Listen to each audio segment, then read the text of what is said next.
Senhor presidente, senhores senadores, senhoras senadoras.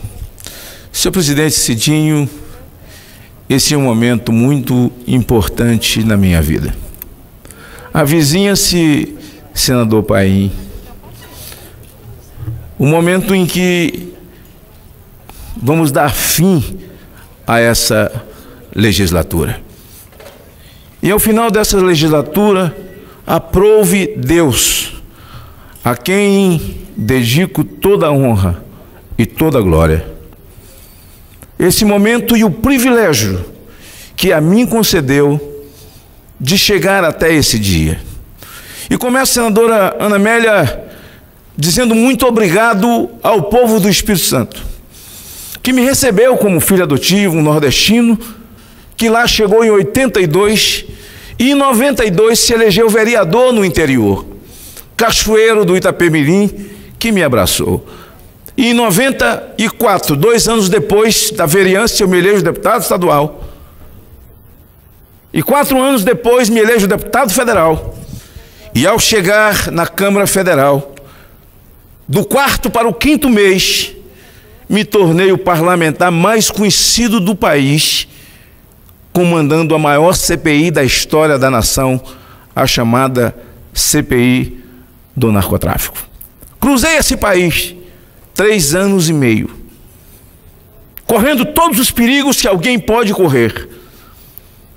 Mas uma nação que estava ávida, porque naquele momento começava a cumprir-se o alerta que tantos deram e que eu já dava na época, porque senador Cid, ex-governador do Ceará, são 42 anos tirando drogados da rua, recuperando pessoas, entrando em escolas, vilas, me oferecendo para fazer palestra, falando sobre prevenção e falando desse dia que se avizinhava.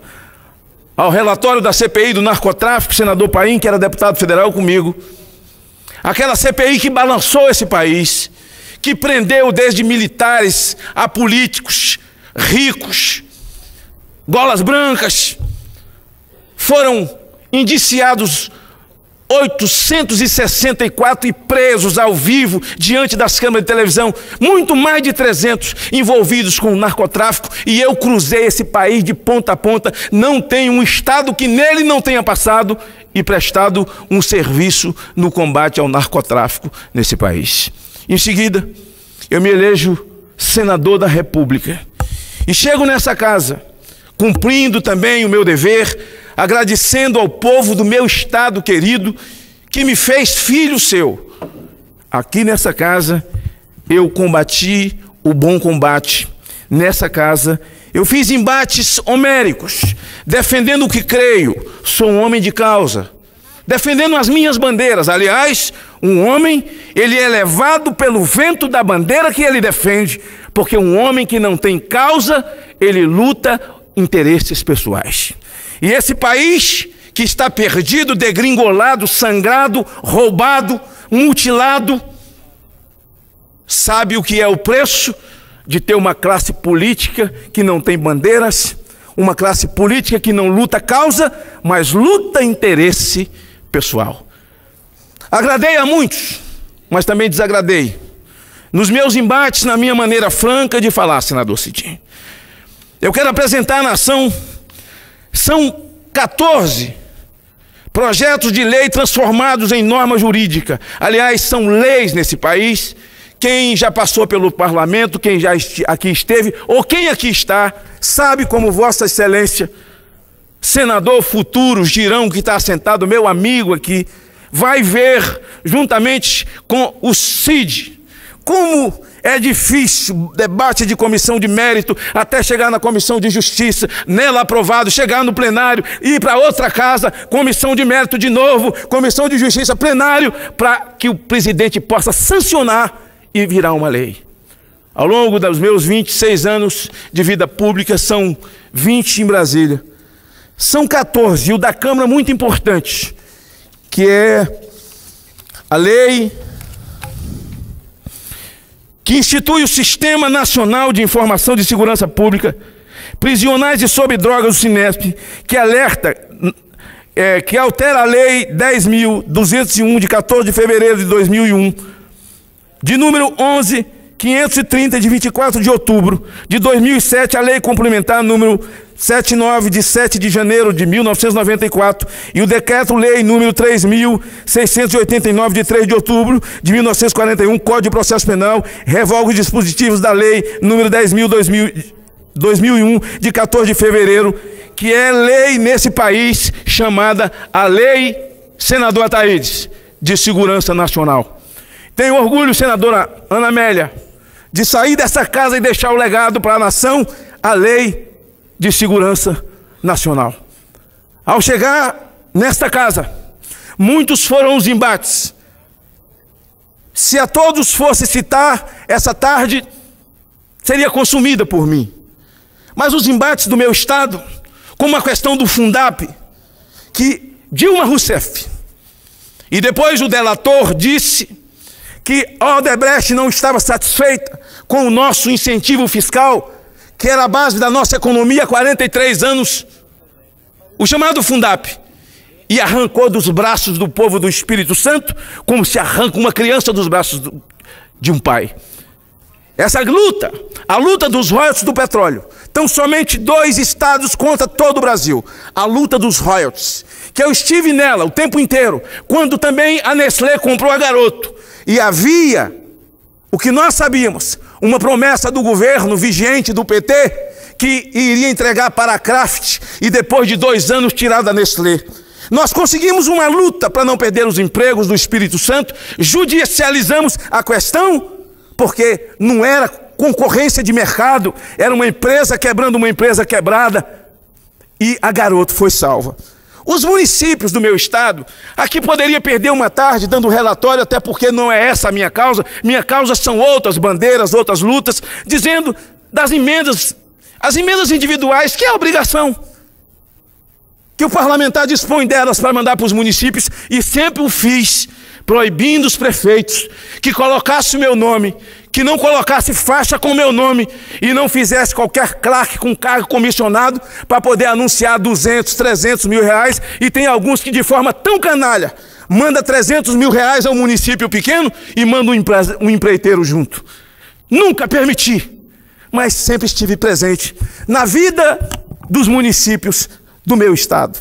Mas os embates que embati aqui, a luta na CPI da pedofilia.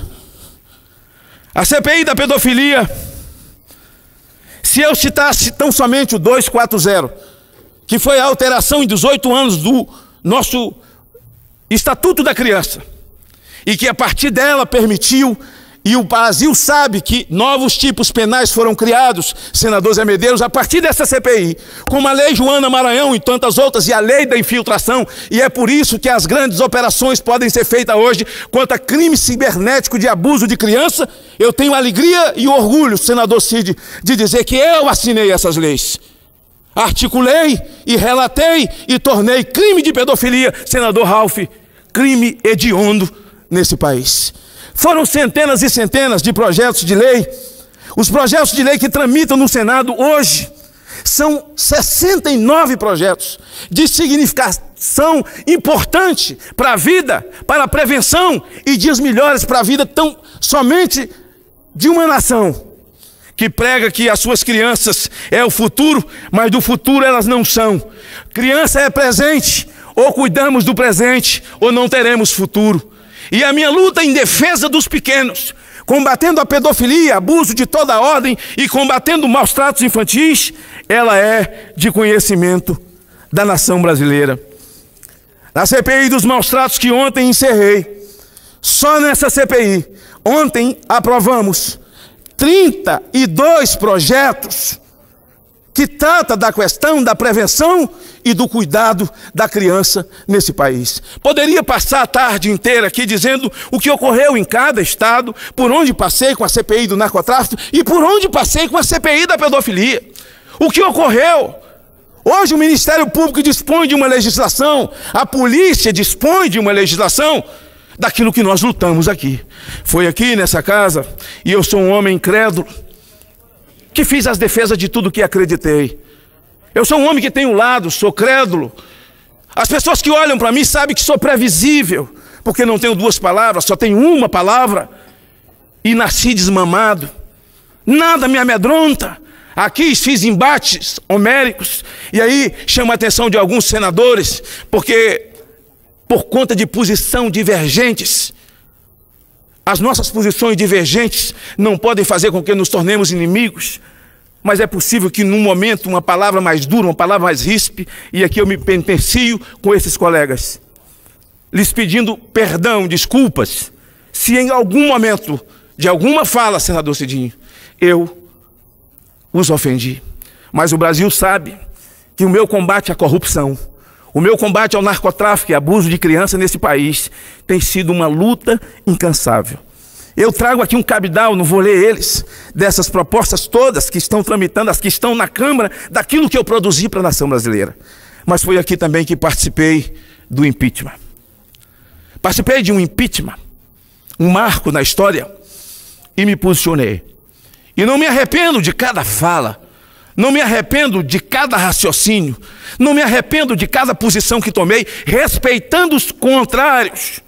Porque a democracia é isso, e a regra da boa convivência é o respeito. Eu te respeito, mesmo que você não acredite naquilo que eu penso. E você me respeita, mesmo não acreditando naquilo que eu penso. Isso faz a democracia a regra da boa convivência. Eu sei que foi um embate duro do impeachment, mas era a lei sendo cumprida. Na verdade, havia uma violação da lei de responsabilidade fiscal. As chamadas pedaladas, que a sociedade teve tanta dificuldade de entender, e daqui dessa tribuna eu pude passar para a sociedade de maneira muito explicada, para que eles pudessem entender o que é pedalada fiscal. Não tenho tempo para poder repetir, mas dizer que não me arrependo das minhas falas, não me arrependo dos meus votos, não me arrependo nem dos deboches que fiz ao final de cada fala, porque é bem próprio do nordestino, não é, senador Cid? Essa capacidade de cordelizar e fazer com que as coisas aconteçam, porque o Nordeste é a própria riqueza, é o próprio selo, né, desse tipo de dom, de poder fazer fechamento numa linguagem bem de cordel e bem brasileira. Aqui defendi a minha crença no nascituro.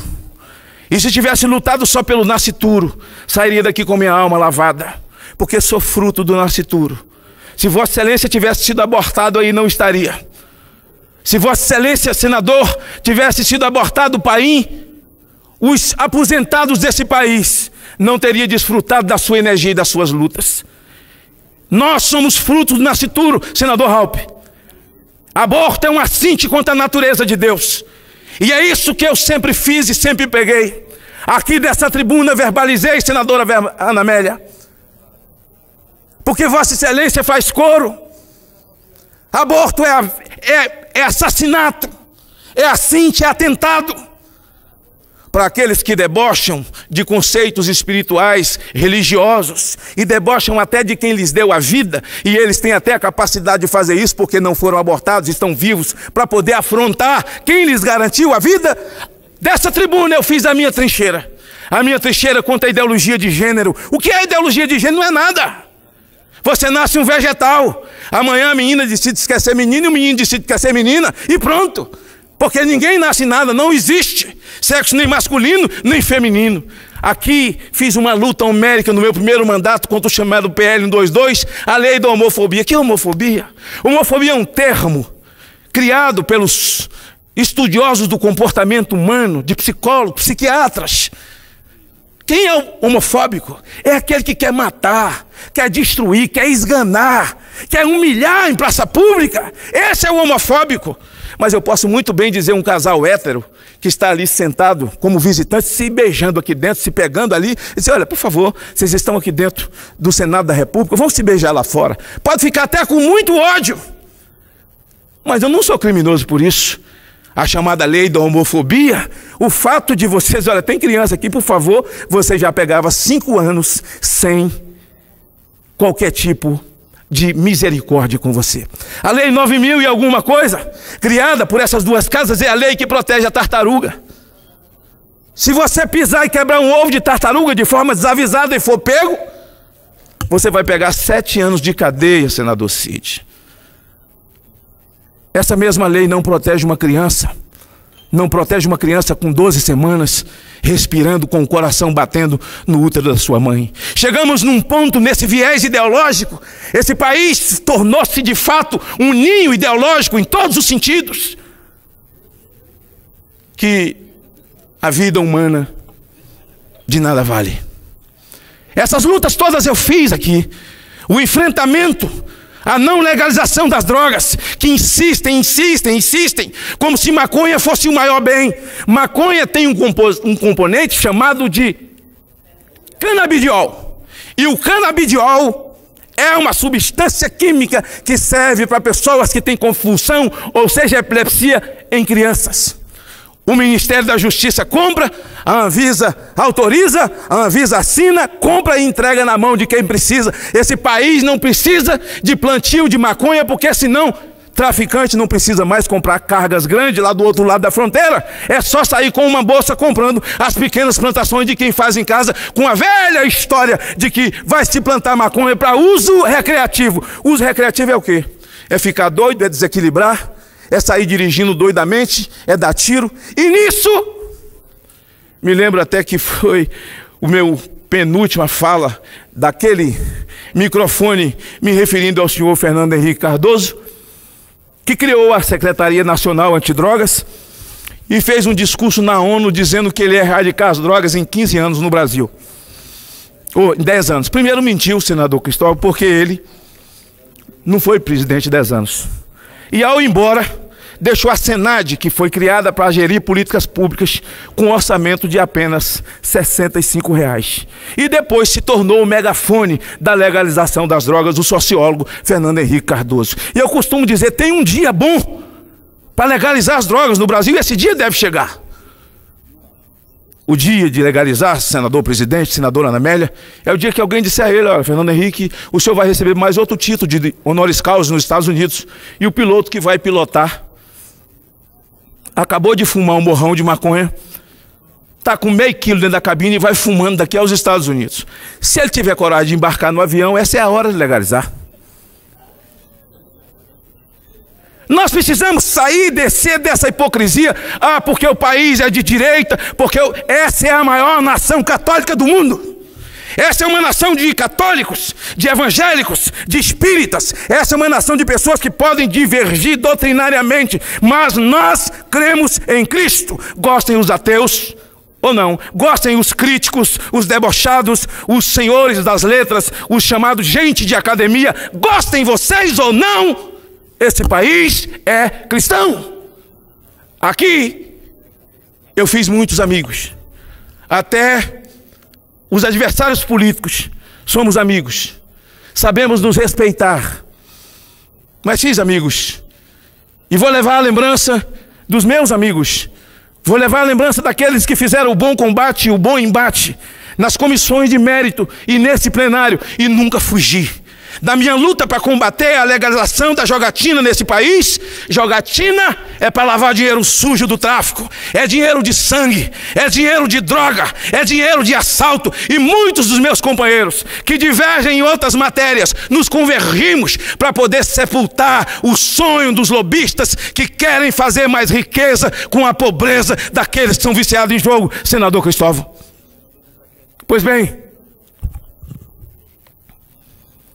já há alguns anos, 5 anos, 4 anos, 3 anos, os senhores todos que estão no plenário me veem em casa, os senhores da assistência, me veem nessa tribuna defendendo a candidatura a presidente da República de Jair Messias Bolsonaro.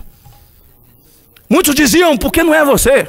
Senadores, colegas, alguns estão esboçando um sorriso para mim, porque diziam isso para mim. Eu dizia: não, Deus levantou ele, é ele. O diabo não levanta autoridade, quem levanta autoridade é Deus. Quantas vezes vim a essa tribuna e o defendi? A última vez que o fiz antes do processo eleitoral foi nesse microfone, na frente do senador Paim e senador Medeiros, quando tinha lido que Fernando Henrique disse que Bolsonaro não tinha nada na cabeça. E eu disse que gostei tanto de ouvir aquilo de um sociólogo, que eu não sabia que ele tinha essa capacidade de avaliação psicológica, mental das pessoas, e que eu estava pedindo a ele para que fizesse uma avaliação de todos os do PSDB que estavam envolvidos na Lava Jato com a fralda cheia, que eu queria saber de fato se ele tinha coragem. Essa coragem de atacar o outro por achar que é melhor. E dizia a ele: bota seu pijama, cala sua boca e espera 1º de janeiro, porque o senhor não será convidado, vai se obrigar a ficar em casa assistindo pela televisão a posse do novo presidente do Brasil, Jair Messias Bolsonaro. Há 6 anos, há 5 anos, há 4 anos, há 3 anos, há 2 anos, eu encampei com ele uma missão. A missão de livrar o Brasil desse viés ideológico. Quebrar o viés ideológico. Porque viés ideológico é igual plantação de eucalipto. O eucalipto, a raiz desce a 7 metros ou mais e bebe no último lençol freático. E seca tudo em volta. Ideologia é assim. Não tem partido, não tem PMDB, não tem PSDB, não tem partido novo que surgiu agora com uma ideia nova. Ninguém vence uma ideologia. Ninguém vence. Porque eles têm CUT, eles têm Movimento Sem Terra, eles têm isso. Enquanto os outros se dividem, eles se juntam na sua ideologia. E nós sabemos qual é a ideologia. Eu não vou perder tempo para falar do conjunto da obra, do assalto, do sangramento do dinheiro público, da riqueza dos filhos, da riqueza deles próprios, da indignidade e da ignomínia que eles impuseram a essa nação. Mas beberam, sugaram. E falávamos 4 coisas na rua, senador Raupp. O Brasil precisa de um homem patriota, que tenha Deus no coração. Um país que tenha um homem que esteja disposto a enfrentar a violência no país, que esteja disposto a proteger a escola, proteger as crianças e que, acima de tudo, ame Israel. Nada mais que isso. E começamos a ver, há 2 anos atrás, um Brasil se movimentando em torno de si, uma nação que virou, nunca tinha visto. O Brasil se tornou militante de si mesmo. O Brasil virou militância. O pai de família militou por ele, militou pelos filhos. Uma militância contra uma militância. Era a militância da família, da vida, do bem, dos valores. Contra a militância da erotização de criança, do desrespeito à criança, do desrespeito à escola, escola com partido, ideologia de gênero. As pessoas passaram a chorar nas ruas, se emocionar com o hino nacional, e milhares, milhares, milhares e milhares foram à rua. O país verde e amarelo se tornou militante de si mesmo. Digo ao senhor, senhor presidente, que eu faria tudo de novo.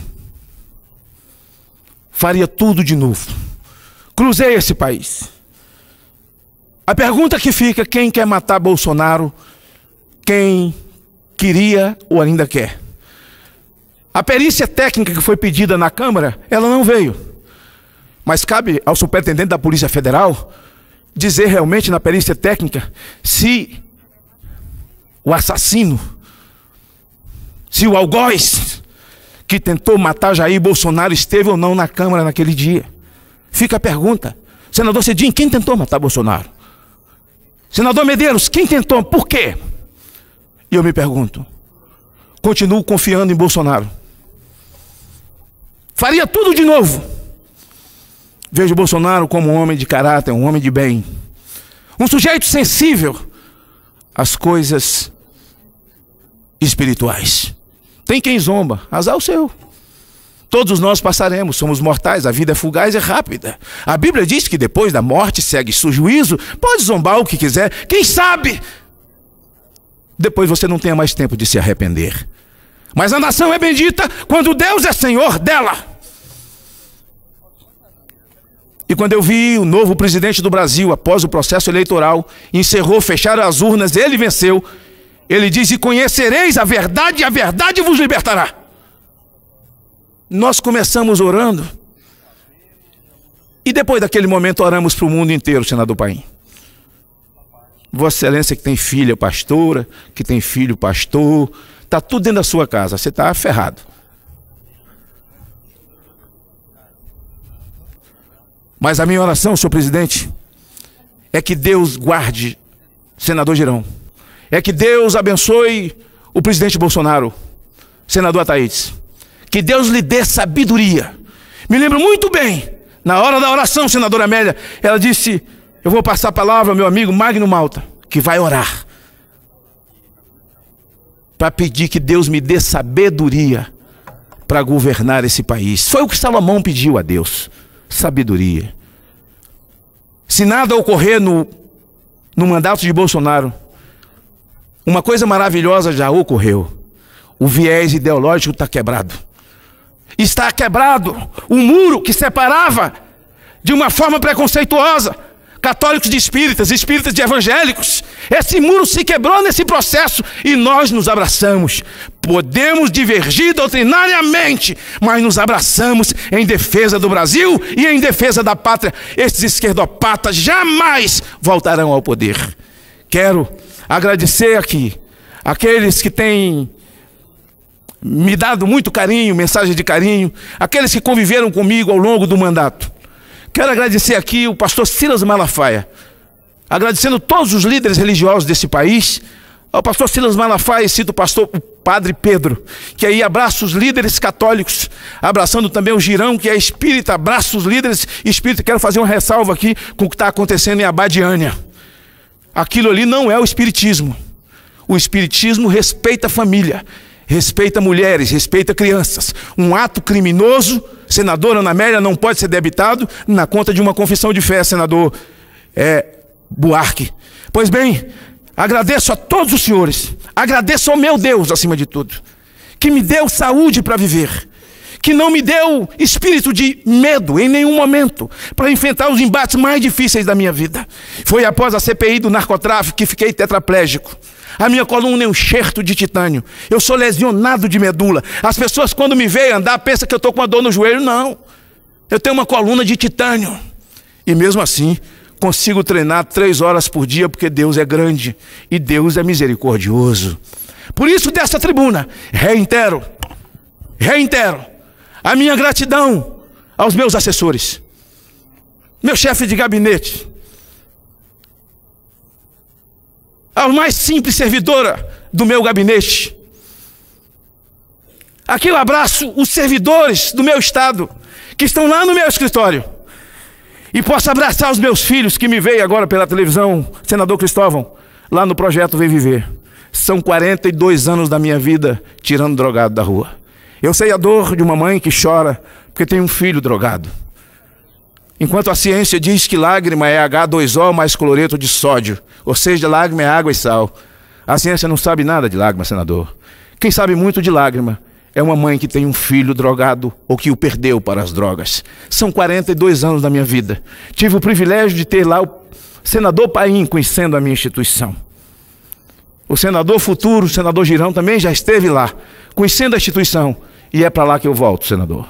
Para dar mais intensidade, para estender um pouco mais a minha mão. Não sei se tenho 15 anos de qualidade de vida para frente. Ao sujeito, você tem quantos anos? Ele diz, tem 55, você tem quanto? Tenho 50, tenho 60. Não tem, isso você já gastou. Você só tem 20 para frente ou 15. Cuida bem deles para continuar fazendo bem, e é assim que eu farei. Abraço os meus filhos que estão lá assistindo, filhos de outras pessoas que eu abracei. Recebi de uma mãe chorando, recebi do Ministério Público, recebi da polícia, estão lá me vendo. Eu os abraço, desejando que eles saiam do fosso onde caíram por causa das drogas. Abraço os líderes que lá estão, no dia a dia, sentindo e fazendo o papel de pai e mãe. Fica o meu gabinete de Brasília, o meu gabinete lá no meu estado. Fica aos meus amigos por onde passei. O carinho de uma nação, tão somente por dizer que o Brasil é dos brasileiros. Que o Brasil pertence àqueles que têm um sentimento nativista e que chora a primeira nota da introdução do hino nacional. Eu só falei isso para o Brasil, eu só cruzei isso na facada de Jair Bolsonaro. Eu voltei ao meu estado 2 vezes. Nenhuma vez no segundo turno Cruzei o meu Nordeste de ponta a ponta e vi como as pessoas estão aprisionadas. Pessoas simples. Elas não são comunistas, elas não são petistas, elas não têm ideologia. Elas são devotas de Padre Cícero, devotas de Frei Damião, são católicas, são evangélicas, mas têm medo de perder o Bolsa Família. Tem medo de perder o Bolsa Família. E o presidente tem falado que vai tomar providência, e eu creio. Mas uma coisa para encerrar o meu discurso. Uma nação é bendita quando Deus é Senhor dela. Eu abençoarei os que te abençoarem e amaldiçoarei os que te amaldiçoarem. Durante 14 anos, esses esquerdopatas se fizeram amigos íntimos de todos os inimigos de Israel. Israel não pode se defender, que sai uma nota aqui do Itamaraty. O mesmo Itamaraty que se calou quando Lula entregou as instalações da Petrobras para o índio Evo Morales. E esse Itamaraty se calou. Mas eles têm sempre uma nota contra Israel. Mas eu espero que o novo presidente, até porque eu já ouvi tantos analistas, tantos sabidos de gabinete, dizer, mas vai atrapalhar a economia. Em 48 diziam que o terrorismo ia destruir o Brasil, se o Brasil votasse em favor da criação do Estado judeu. Oswaldo Aranha, orgulho de todos nós, votou. E o Brasil continua Brasil. E votar e levar a embaixada do Brasil para Jerusalém significa uma quebra no mundo espiritual. Há aqueles que não creem, há os que debocham. E certamente isso tudo é falácia. Ao levar a embaixada, certamente a situação desse país vai mudar. Um país cristão, um país que crê em Deus, um país que tem Deus no coração, que zela por valores e zela pelos filhos e pela família. Como esquecer, senadora Ana Amélia, minhas filhas? Magda, minha primogênita, nasceu nos braços dos drogados, senhor Raup. A minha filha Carla, que me deu a netinha de 2 anos, Esther. A minha filha Jasline. A minha esposa Lauriette. Quem sabe nesses 4 anos nós só fizemos a passagem. Foi a travessia difícil do mar. Saímos dos braços de Faraó, atravessamos o mar e ainda tem dias difíceis. Mas eu imagino que daqui 15, 20 anos, nos melhores dias da juventude de Esther, esse Brasil seja um outro Brasil, livre dessa maligna ideologia que durante 14 anos ajoelhou, saqueou, roubou, desmoralizou e colocou esse país na posição deprimente onde nós estamos. A Deus toda honra e toda glória. Como disse o apóstolo Paulo, combati o bom combate, acabei a minha carreira, mas guardei a minha fé. Concede uma parte, senador. É o seguinte, um momento. Ele está falando pela liderança, acredito que não tem a parte, né? Mas vou dar 1 minuto para cada um para encerrar o pronunciamento do senador Magno Malta, porque tem aqui o senador Ataídes inscrito, o senador Raup, para concluir. Senadora Ana Amélia. Senadora Ana Amélia. Senadora Ana Amélia. Senador Magno Malta, Vossa Excelência e eu, quando chegamos nessa casa, viemos aqui legitimados pelos votos dos nossos eleitores dos nossos estados. Vossa Excelência pelo Espírito Santo e eu pelo Rio Grande do Sul. Estamos encerrando o mandato da mesma forma. Chegamos pela porta da frente e sairemos pela porta da frente. Chegamos aqui ficha limpa e sairemos daqui ficha limpa. E como disse Mário Quintana, e a frase serve muito bem para nós dois, porque nós aprendemos muito nesta casa, e respeitando sempre a defesa candente das suas ideias, das suas convicções. Não venci todas as vezes que lutei, mas perdi todas as vezes que deixei de lutar. Essa frase é para nós dois, senador, e para explicar também aos nossos seguidores nas nossas redes sociais, que nos dão estímulo e encorajamento nas nossas lutas e nas nossas convicções e no nosso comportamento nesta casa. Parabéns a Vossa Excelência na sua missão e no seu desafio. Seja abençoado, seja iluminado, porque a missão é tão desafiadora quanto ser um senador nesta casa.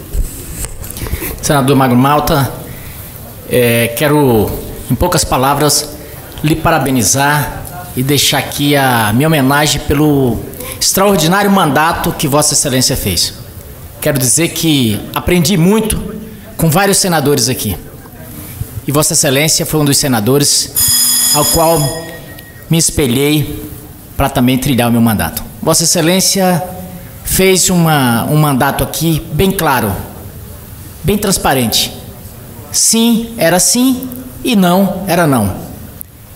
As pessoas poderiam gostar ou não gostar de Vossa Excelência, mas sempre sabiam para que lado Vossa Excelência ia. Mesmo nas campanhas, agora nessa última campanha, Vossa Excelência cruzou esse Brasil de ponta a ponta. Agradeço as 2 vezes que foi no meu estado. Vossa Excelência deixou de fazer campanha no seu estado e me ajudou imensamente lá.